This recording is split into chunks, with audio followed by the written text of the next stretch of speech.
Is your Chevy Equinox key fob not working reliably? A dead battery is the most common culprit.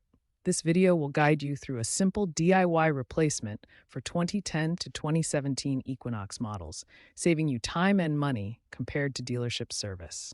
The 2010 to 2017 Chevy Equinox key fobs still predominantly use the CR2032 lithium coin cell battery. The key fob for 2010 to 2017 Chevy Equinox models requires a specific battery type, the CR2032, a 3-volt lithium coin cell battery.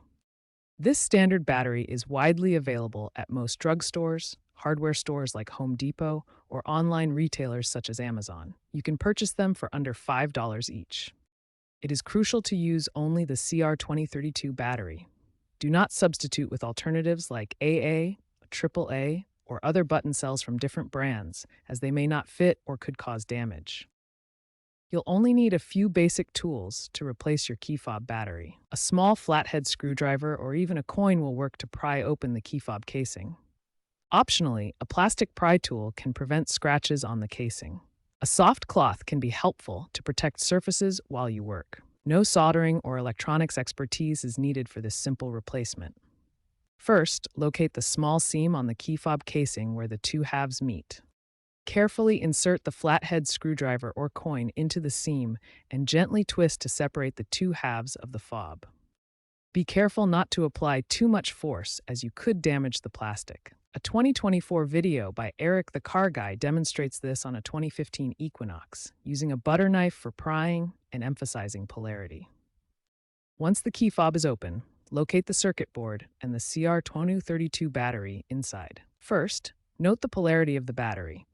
The positive side marked with a plus symbol should be facing up or down as it was originally positioned. Use your finger or a small screwdriver to gently pry the old CR2032 battery out of its holder. Insert the new CR2032 battery, ensuring the positive side matches the orientation of the old battery to maintain correct polarity. Carefully align the two halves of the key fob casing. Make sure all components are properly positioned inside. Snap the two halves back together.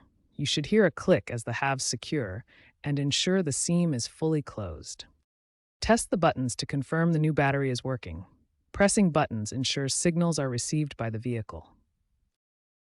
If the key fob still doesn't work after replacing the battery, start by double-checking the battery polarity to ensure it's installed correctly. Next, make sure the battery is new and hasn't expired, as old batteries can fail quickly. If these checks don't resolve the issue, the problem could be a faulty transmitter, corrosion on the circuit board, or an issue with the vehicle's receiver. According to a 2023 Consumer Reports survey, 78% of vehicle owners attempt DIY repairs like this to avoid service costs. First, a crucial safety tip. Always avoid touching the circuit board inside the key fob to prevent static discharge damage. Static electricity can permanently harm the delicate electronics. Second, dispose of the old battery responsibly.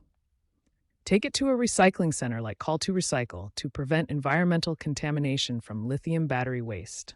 Looking ahead, automotive technology is evolving. Newer vehicles like GM's 2021 and later models use rechargeable or app-based keys, with batteries lasting up to 5 to 10 years. This DIY fix remains relevant for 2010-2017 Chevy Equinox models, but as vehicles adopt digital key systems, traditional battery changes may become obsolete.